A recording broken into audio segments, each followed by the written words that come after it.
Olá, seja bem-vindo, seja bem-vinda ao canal Matemática Superior. Hoje a gente vai resolver a segunda avaliação do curso FIC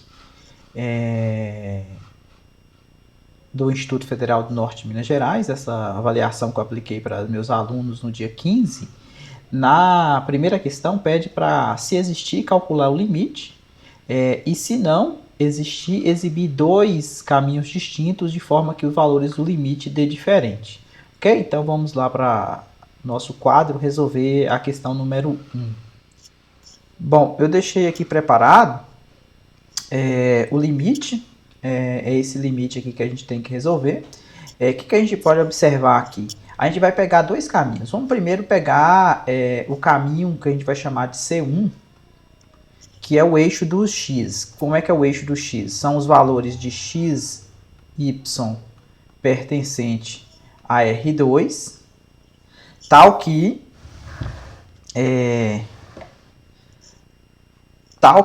o eixo do x. Então, vou pegar o y igual a 0, por exemplo. Então, quando a gente substitui isso aqui, o que vai acontecer?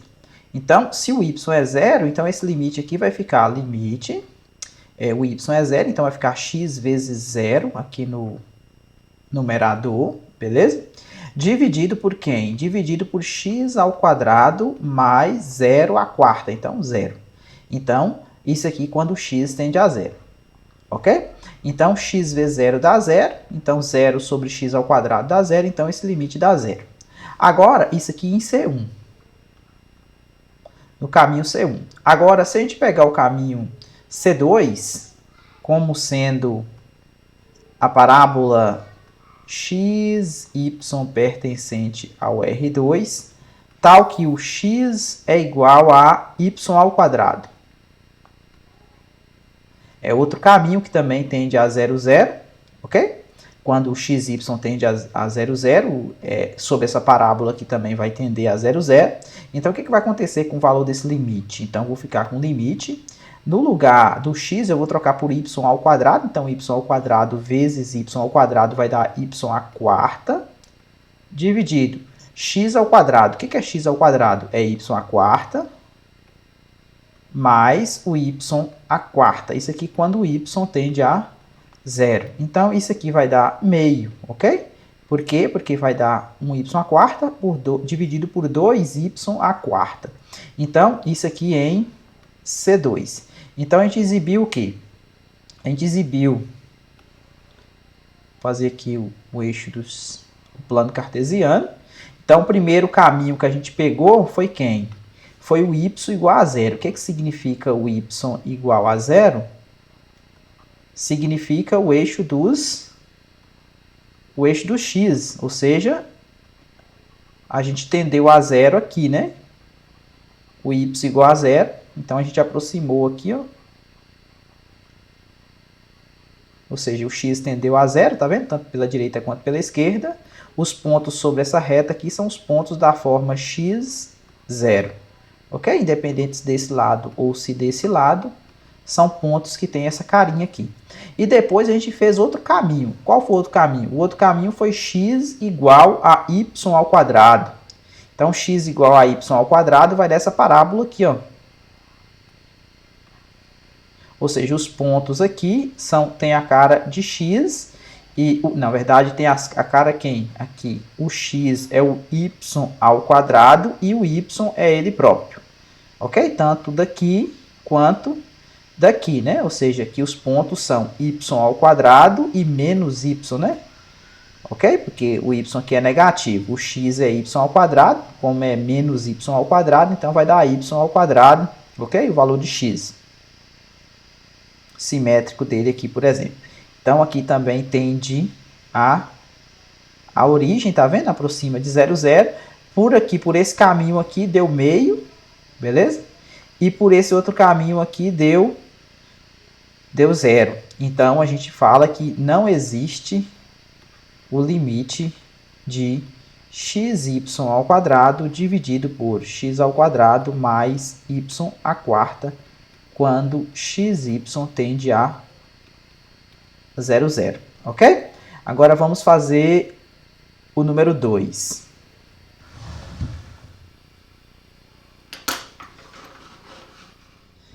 Na questão 2, pede para encontrar o domínio da função f de x, dada por uma série de potência, tá vendo? Pede para encontrar o domínio, na verdade é o intervalo de convergência, e também pede para encontrar e para a sua derivada primeira, que é o f', ok?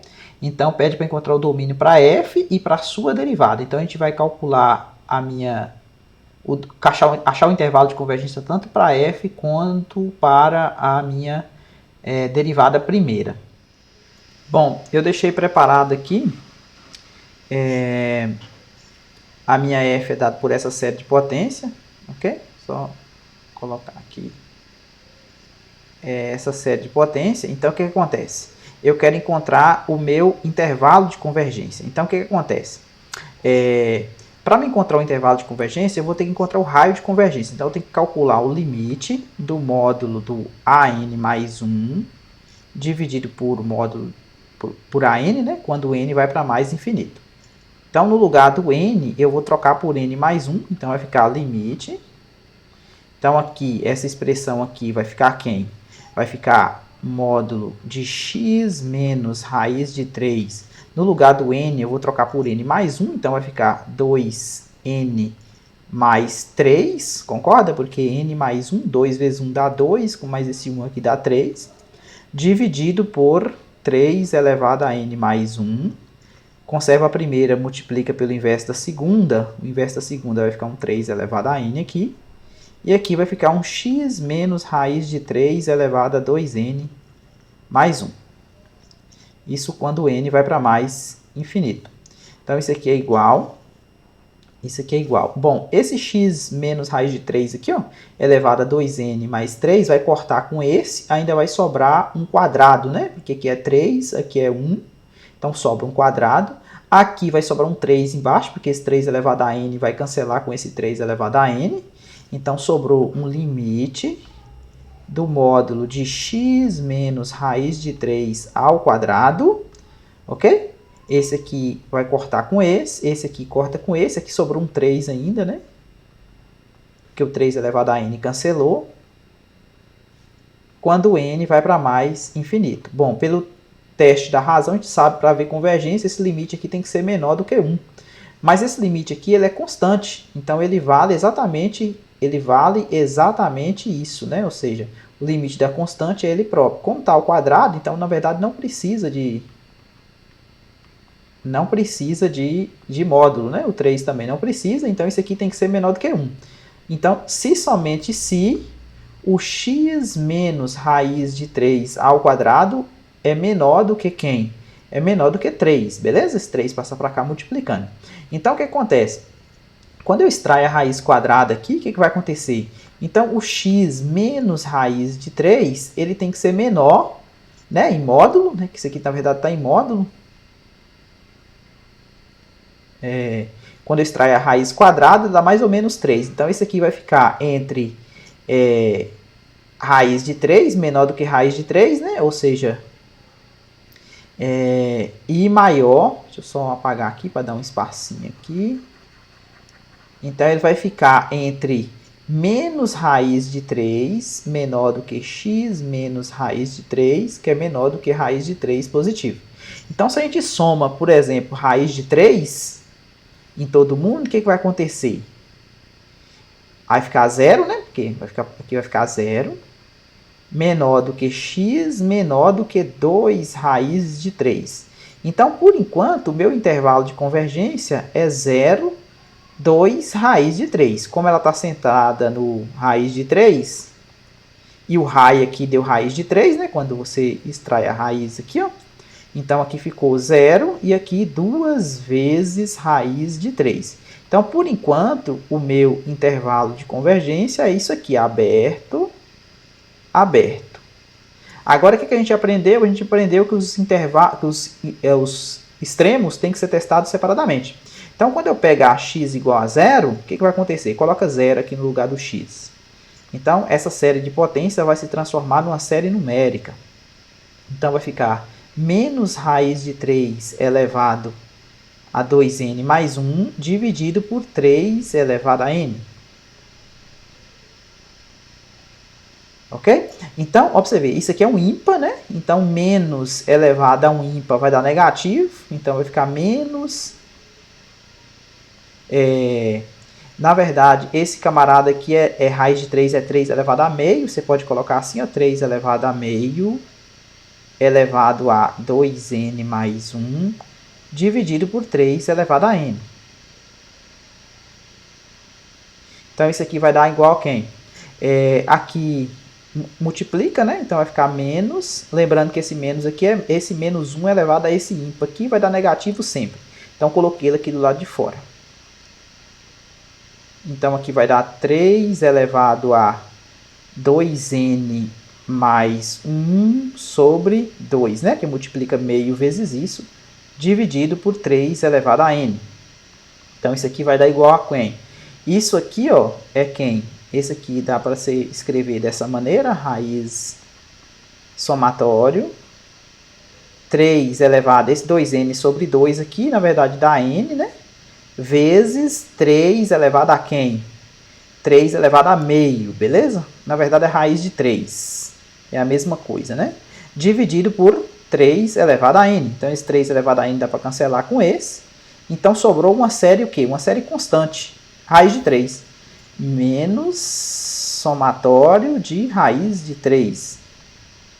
Então, a gente viu que essa série aqui, qualquer série que é numérica, né, que é um número, raiz de 3 mais raiz de 3 negativo, isso aqui diverge. Então, o zero não entra. Se o x for raiz de 3, o que acontece? Então, eu vou colocar raiz de 3 aqui. Então, raiz de 3 menos raiz de 3, vai zerar o numerador. Então, vai ficar série nula, zero. Essa aqui converge. Então, meu intervalo de convergência para f é quem? Aberto no 0 e fechado no 2, raiz de 3. Agora, a gente vai fazer o quê? A gente vai calcular para a derivada, né? A gente vai calcular a derivada.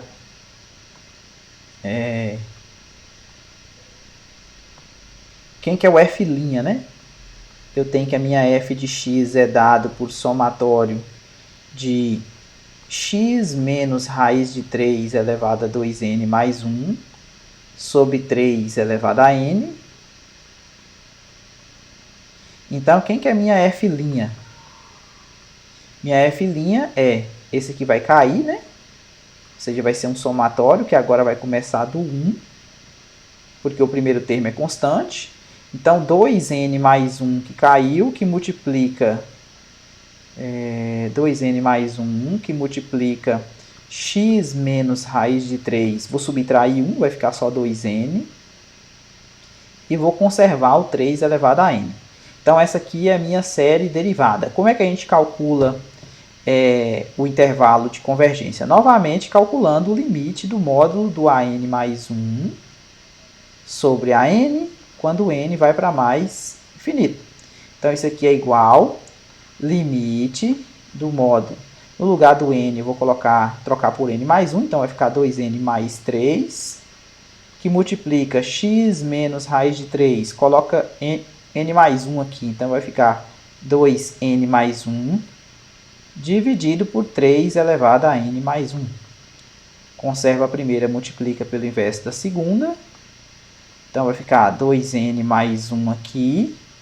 Aqui, x menos raiz de 3 elevado a 2n. Isso aqui quando n vai para mais infinito. Bom, esse aqui vai cancelar com esse. Vai sobrar um 3 aqui embaixo. Esse aqui vai cancelar com esse, vai sobrar uma potência 1 de x menos 3. E esse sobre esse aqui eu vou escrever esse termo. Então, vai ficar módulo de x menos raiz de 3 dividido por 3 vezes 2n mais 3 dividido por 2n mais 1. Esse limite aqui vale 1, ok? Porque tem um 2 aqui, tem um 2 aqui, dá para colocar em evidência, vai dar 1. E isso aqui é uma constante, então vai sobrar limite de módulo de x menos raiz de 3 sobre 3 quando n vai para mais infinito. Isso aqui é o próprio x menos raiz de 3 sobre 3. Tem que ser menor do que 1, então nós chegamos na mesma situação. Nós chegamos que o módulo de x menos raiz de 3 tem que ser menor do que 3, beleza? Bom, continuando aqui, aqui quando eu substituir n mais 1 aqui, vai ficar 2n mais 2, na verdade, aqui, né? Deixa eu apagar aqui. Aqui vai ficar 2n mais 2, na verdade. Aqui vai sobrar um quadrado, né? Porque o 2n vai cortar, aqui sobrou um quadrado. Então, aqui sobrou um quadrado, aqui sobrou um quadrado, aqui sobrou um quadrado, né? Então, quando extrai a raiz, a gente chega na mesma situação lá. Vai ficar entre menos raiz de 3 e raiz de 3, beleza? Extraindo a raiz aqui. Então, o que acontece? Soma a raiz de 3, a gente vai ter o mesmo raio de convergência, né? Que é raiz de 3, então vai ficar 0 menor do que x, menor do que 2 raiz de 3. Então, por enquanto, o intervalo de convergência da derivada é isso aqui. Agora, a gente vai substituir os extremos também aqui os extremos aqui também na função derivada para ver se converge nos extremos ou não. Então, o primeiro caso é x igual a 0. Então, quando você substitui x igual a 0, o que vai acontecer? Vai se transformar numa série numérica, começando do 1 aqui. Então, aqui 0, então vai ficar 2n mais 1. Então, aqui vai ficar menos raiz de 3, né? Que é 0 menos raiz de 3 elevado a 2n. Aqui, ó, por exemplo, esse menos elevado a 2n, como 2n é par, vai ser 1 sempre, dividido por 3 elevado a n. Então, vai ficar quem? Vai ficar o somatório, n variando de 0, não, de 1 a mais infinito, 2n mais 1, que multiplica quem? Isso aqui é 3 elevado a meio. 3 elevado a meio elevado a 2n vai dar 3 elevado a meio, vai dar 3 elevado a n, ok? Sobre 3 elevado a n, cancela.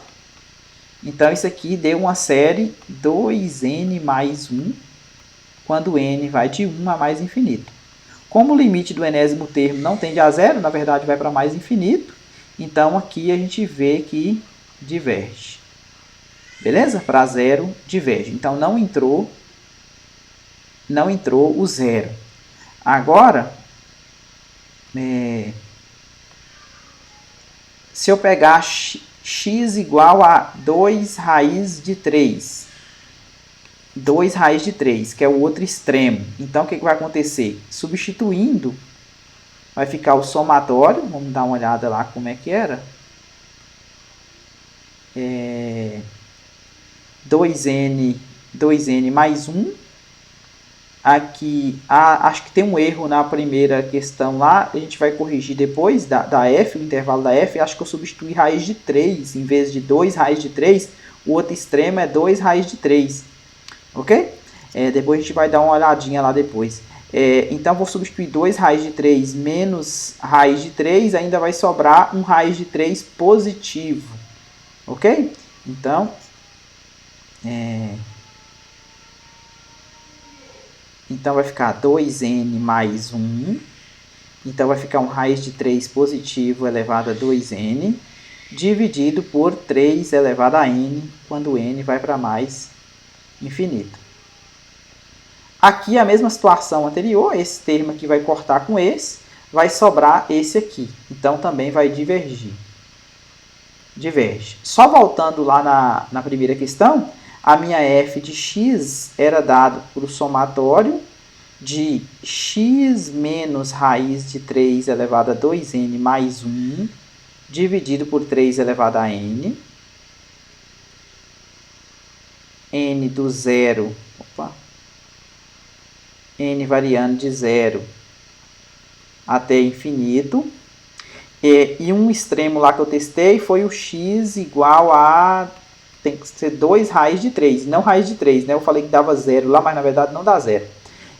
quando você pega 2 raiz de 3 aqui, ainda vai sobrar o seguinte. Vai sobrar 2 raiz de 3 menos raiz de 3, vai sobrar um raiz de 3 positivo.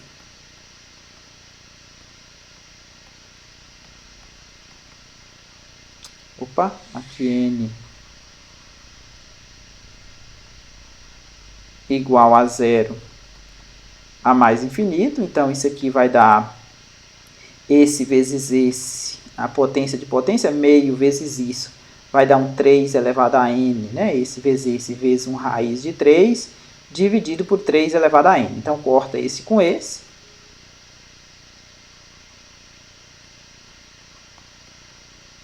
Então, deu uma série constante, nesse caso aqui diverge. Ok? E o zero também, nesse caso, você substituía o zero lá, aqui ia ficar negativo, ia dar uma série constante também, diverge. Nesse caso lá o intervalo não entrava, né? Não entra nem o zero e não entra também o 2 raiz de 3. Então, aberto o intervalo da f, ok? Agora vamos fazer a número 3. Bom, a questão 3 pede para calcular com precisão de 4 casas decimais o valor dessa integral definida, né, de 0 a meio, 1 dividido por 1 mais x à quinta, ok? Então, vamos lá fazer? Bom, eu deixei aqui preparado a minha integral definida. Qual que é a ideia aqui? A ideia aqui é a gente utilizar a PG. A PG, a gente sabe, com a PG de razão x, ela é dada quando o módulo de x é menor do que 1, que é a razão, é dada pelo primeiro termo dividido por 1 menos a razão.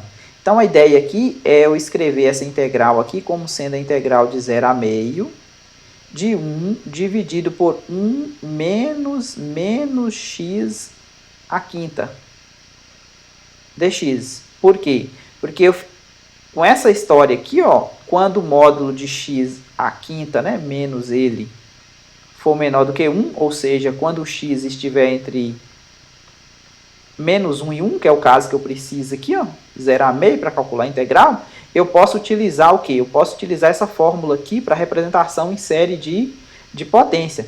Então, essa integral aqui, ela vai se transformar em quem? Logo, essa integral aqui de 0 a meio vai ser o quê? Vai ser o somatório de menos x, né? Ou seja, no lugar disso aqui, eu vou trocar por menos x à quinta elevado a n, né? Ou seja, x que aparece aqui é o mesmo x, né? Aqui, então, menos x à quinta, começando do zero a mais infinito, dx. A gente sabe que a integral da soma é a soma das integrais, então vai ficar um somatório n variando de 0 a mais infinito, menos 1 elevado a n pode sair para fora da integral. Aí eu vou ficar com a integral definida de 0 a meio de x elevado a 5n dx. Então, isso aqui é igual somatório n variando de 0 a mais infinito de quem? Menos 1 elevado a n. A integral de x elevado a 5n é x elevado a 5n mais 1 dividido por 5n mais 1 com o x variando de 0 até meio. Ok? Então, aqui substituindo o meio no lugar do x e depois substituindo o zero. Não precisa, porque vai zerar tudo. Então, vamos escrever alguns termos aqui para essa soma, né? Por exemplo, quando o... Vamos só escrever aqui, ó. Menos 1 elevado a n. Esse meio aqui, eu vou colocar meio. O 2 vai passar por 1 elevado a 5n mais 1 vai dar 1. E aqui embaixo vai ficar o 5n mais 1 que já existia, multiplicado por 2, né, que é meio, substituiu. 2 elevado a 5n mais 1, n variando de 0 a mais infinito. Então, vamos escrever alguns termos aqui para essa série. Por exemplo, quando o n é 0, vai dar 1, aqui vai dar 1 e aqui vai dar 2. Então, vai dar meio. Ok? O primeiro termo, que aqui é 5 vezes 0 dá 0, então 2 elevado a 1. Aqui também dá 1. O próximo termo vai ser negativo, vai ser 1 dividido por 6. Aqui tem um 5 vezes 1 mais 5 vezes 1 mais 1 dá 6. Então, 6 vezes 2 elevado à sexta potência. O próximo termo vai dar positivo, 1 dividido por, quando n é 2, aqui vai dar 11, vezes 2 elevado a 11. Eu acho que aqui já é suficiente. Vamos fazer o teste. Vamos fazer essa conta aqui. Por quê? Porque eu quero precisão de 4 casas. Então, a gente sabe, como é uma série alternada, a gente sabe que o Rn, que é a diferença do S, que é a real soma, pela sequência das somas parciais, nesse caso aqui a gente somou 0, 1 e 2. Então, nesse caso aqui é o R2, né? Isso aqui é menor ou igual do que o Bn mais 1, que é o primeiro termo negligenciado. Nesse caso aqui, como eu estou pegando o R2 para ver se é suficiente, que é isso aqui? É S menos S2, isso aqui tem que ser menor ou igual do que o B3. Quem que é o B3? O B3 é o próximo termo aqui, né? Quando o N é 3, então vai ficar o quê? Como ele está... O B não vem o sinal que alterna, né? É só a parte positiva. Então, B3, na verdade, é 1 dividido por 16 vezes 2 elevado a 16. Eu acho que não precisava nem isso tudo aqui, ó. Fazendo essa conta aqui, ó.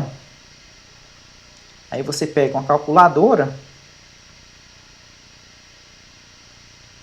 e faz essa conta aqui, ó. 16 vezes 2 elevado a 16 dá esse número muito grande. Pega o inverso dele. Ó, já deu 6 casas de precisão. Então, na verdade, não precisava nem estudo. Por exemplo, poderíamos pegar só esse e deixar esse aqui como sendo... Ao invés de pegar o R2, vamos pegar o R1. O R1 aqui seria o S1. S1 é só a soma do B0 com o A0 com A1. E aqui seria o B2. Então, o B2 aqui eu acho que já seria suficiente, né? Porque quem que é o B2? O B2 é exatamente esse termo aqui, ó. Somando dois termos já é suficiente já. Quer ver, ó? Esse aqui é o B2. Quem que é o B2? É 11 vezes 2 elevado a 11. Então, você pega a calculadora. Vamos calcular aqui o 11 vezes 2 elevado a 11. Pega o inverso. Tá vendo? Já deu 4 casas depois da vírgula de precisão. Ou seja, esse aqui deu 44. Ó, deu 0,0000044. Ou seja, a precisão aqui, ou seja, calcular essa integral é pegar, fazer essa conta aqui, ó. Essa conta aqui é negativo 6 vezes 2 elevado à sexta potência. Ok? Pega o inverso, pega ele negativo e soma com 0,5, que é o meio aqui, né? Ou seja, deu 0,49739. 0,49739. Significa que essa soma está exata até aqui, ó. Até aqui, ou seja, quatro casas de precisão. Porque o resto, ou seja, a partir do terceiro termo que você deixou de somar, na verdade, esse resto ele é menor, ó, somando o terceiro, quarto, quinto, os infinitos números, esse pessoal é menor do que esse número aqui, ou seja, não vai mudar essa soma nas 4 primeiras casas, beleza? Então, agora vamos fazer o número 4. Bom, a número 4 pede para a gente obter a série de Taylor para a função seno de 3x centrada no a igual a π sobre 3, ok? Bom, já deixei preparada aqui a minha função. Então, o que é a série de Taylor, né? A série de Taylor, para qualquer função, os coeficientes é dado pela derivada enésima aplicada no ponto, dividido por n fatorial, que multiplica x menos a elevado a n, com n variando de 0 a mais infinito. Beleza? Então, essa é a fórmula. Nesse caso aqui, eu vou precisar das derivadas, então, vou fazer uma tabela aqui, ó. Vou fazer uma tabela para a gente ver se está tendo algum padrão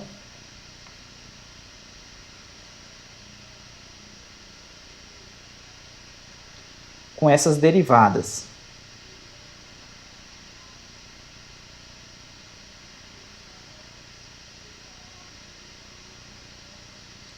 Vou pegar aqui, por exemplo, n igual os valores de n. Aqui vou pegar a derivada aplicada em x qualquer. E aqui eu vou pegar a derivada aplicada no π sobre 3, que é o valor que me importa, né? Eu quero centrada no π sobre 3. Bom, então 0 significa que a função não foi derivada ainda, então ficar seno de 3x. Quando você coloca 0 no lugar do x aqui, vai dar 0. Então, o primeiro coeficiente é 0 dividido por 0 fatorial, que vai dar 0, né? Bom, n igual a 1. Quando você deriva isso aqui, vai dar cosseno de 3x vezes a derivada lá dentro. Então, vezes 3. Quando você coloca π sobre 3 aqui, vai dar cosseno de π. Cosseno de π é menos 1, então vai dar menos 3. Deriva de novo. Quando deriva de novo, vai sair um 3 para fora. Então, vai ficar 9, ou 3 ao quadrado, se você preferir, né? Vamos deixar 3 ao quadrado. Só que a derivada do cosseno é menos seno, né? Então, menos seno de 3x. Mas quando você substitui π sobre 3, aqui vai ficar seno de 180, zero. E quando você coloca 3, deriva mais uma vez, vai ficar a derivada de menos seno é menos cosseno. Então, menos 3 ao cubo, vezes o cosseno de 3x. Só que o cosseno de 3x, coloca o x igual a π sobre 3, vai dar 180, menos 1 com esse menos aqui. Então, vai ficar 3 elevado ao cubo positivo. Acho que a gente precisa fazer mais alguns valores aqui. Vamos emendar essa tabela aqui, fazer mais alguns valores.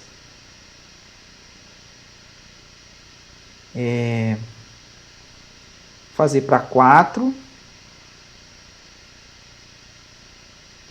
Para 5 e para 6, para ver o que está acontecendo.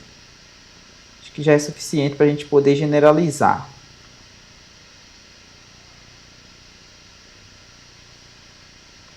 Bom, para 4. Então, quando você deriva aqui de novo, então vai sair um 3 novamente da derivada lá dentro. Então, vai ficar um 3 à quarta. Tem um negativo. A derivada do cosseno é menos seno, né? Com esse menos que tem aqui, então vai ficar positivo. Então, vai ficar seno de 3x. Quando você substitui o 180, então tá vendo que nas derivadas de ordem par, todas estão zerando, tá vendo? Por quê? Porque vai dar em função de seno. Quando você substitui π sobre 3 aqui no lugar do x, vai dar seno de 180, e seno de 180 é zero.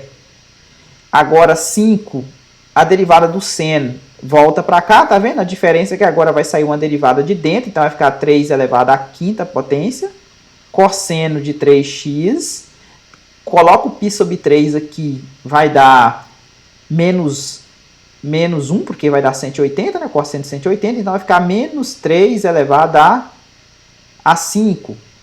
Possivelmente a sexta vai zerar. Por que a sexta vai zerar? Porque aqui vai dar 3 elevado a negativo, que a derivada do cosseno é menos seno. 3 elevado a sexta, seno de 3x. Então, coloca o x, vai dar 180, zera, e assim vai, né? Então, o que a gente descobre aqui? Que as derivadas de ordem par, aplicado no π sobre 3, estão zerando. E as derivadas de ordem ímpar, aplicado no π sobre 3, elas estão dando potências de 3, tá vendo? Ela tem um fator aqui, menos 1 elevado a alguma coisa, que a gente vai descobrir, n ou n mais 1, vezes 3 elevado ao ímpar, né? Por exemplo, aqui, quando é a derivada primeira, está 3 elevado a 1. Quando é a derivada terceira, está 3 elevado a 3. Então, aqui vai acompanhar o quê? O fator da derivada aqui, ó, 3n mais 1. Agora, por exemplo, a primeira derivada, quando n é 1, então talvez seria melhor... quando n é 0, por exemplo, vamos pegar quando n é 0. Quando n é 0, isso aqui vai dar f', né? Porque 2 vezes 0 mais 1. Então, quando n é 0, aqui vai dar... Tem que dar negativa a primeira, né? Então, aqui é interessante, eu coloco o quê? N mais 1. Por quê? 0 mais 1 dá 1, menos 1 elevado a 1 dá negativo, que é a primeira. Quando n é 1, aqui vai ficar a derivada terceira. 1 mais 1, 2, aí deu positivo, e aqui vai ficar 3 elevado a 3, positivo, tá vendo? Então, essa aqui é a fórmula geral que a gente vai precisar para a fórmula de Taylor. Então, f de x vai ser dado pelo somatório, n variando de 0 a mais infinito, menos 1 elevado a n mais 1, vezes 3 elevado a 2n mais 1, dividido por 2n mais 1 fatorial, né, por causa da fórmula, que multiplica x menos π sobre 3 elevado a 2n mais 1. Então, esse é o polinômio é a expansão em série de Taylor, beleza? Para a questão pedida no número 4. Vamos fazer a 5 agora. Bom, na questão 5, me deu uma função de duas variáveis e pediu para eu determinar o domínio da função na letra A e depois esboçar no mínimo 3 curvas de nível para essa função. Então, vamos lá?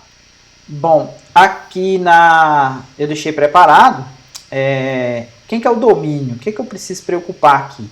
Com o meu denominador. Aqui nesse caso aqui, eu preciso que o domínio seja os pontos x, y pertencente ao R2, tal que x ao quadrado mais y ao quadrado menos 1 seja positivo. Não pode ser zero. O zero estaria ok para a raiz, mas como ela está no denominador, então não pode ser zero. Então, seria essa situação aqui. Então, a gente descobre que esse conjunto de ponto aqui, na verdade, é quem está do lado de fora da circunferência, né? Ou seja, x ao quadrado mais y ao quadrado maior do que 1 é quem está do lado de fora de uma circunferência com centro na origem e raio 1. Na letra B pediu as curvas de nível, então a gente vai fazer, por exemplo, para k igual a zero, quando você pega k igual a zero, você vai ter y dividido pela raiz quadrada de x ao quadrado mais y ao quadrado menos 1 igual a zero. Então, somente se o y é zero, ou seja, o eixo do x é uma curva. Se o k é igual a 1, eu vou ter y dividido por essa raiz igual a 1. Multiplica cruzada aqui, você vai ter que... Multiplica cruzada e eleva ao quadrado, você vai ter que x ao quadrado mais y ao quadrado menos 1 é igual a y ao quadrado. Então, eu vou cancelar esse camarada e vou ter um par de retas paralelas, né? X igual a mais ou menos 1. E se o k for 2, eu vou ter o quê? Eu vou fazer igual a 2 aqui, eu vou ter y dividido pela raiz quadrada de x ao quadrado mais y ao quadrado menos 1 igual a 2. Multiplica cruzado e eleva ao quadrado, eu vou ter 4 que multiplica x ao quadrado mais y ao quadrado menos 1 igual a y ao quadrado. Nesse caso aqui eu vou ter uma elipse, 4x ao quadrado mais 3y ao quadrado igual a 4, né? Ou seja, 4y ao quadrado menos 1y deu 3, esse menos 4 foi para o outro lado, mais 4. Divido todo mundo por 4 aqui, eu vou ter x ao quadrado mais 3 quartos de y ao quadrado. Isso aqui você pode, por exemplo, escrever como sendo raiz de 3 sobre 2, né? Todo mundo ao quadrado, igual a 1. Dividiu todo mundo por 4. Então, quem que seria essas curvas de nível, né? Essas curvas de nível, vamos desenhar elas aqui. Ou seja, fazer o plano XY. Eu vou ter, por exemplo, o que é y igual a 0? Y igual a 0 é o próprio eixo do x, ou seja, isso aqui seria y igual a 0. Isso aqui é referente a k igual a 0, né? O x igual a mais ou menos 1.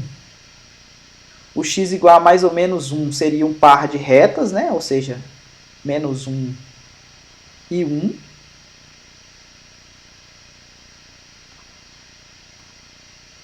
Isso aqui seria referente... vou pegar do lado de baixo aqui.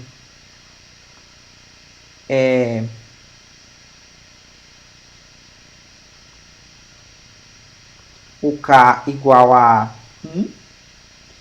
E essa circunferência aqui, ela tem os eixos mais ou menos 1, quando o y é 0, o x é mais ou menos 1, e quando o x é 0, o y é 2, mais ou menos 2 sobre raiz de 3. Então seria assim, né? Ou seja, pegar uma elipse um pouquinho maior aqui o eixo do y, beleza? Esse ponto aqui seria 2 sobre raiz de 3, e esse aqui seria menos 2 sobre raiz de 3. Beleza? Então, essa aqui seria o K igual a 2. Então, essas são as curvas de nível. Então, espero que você tenha entendido. Se gostou, deixe um joinha.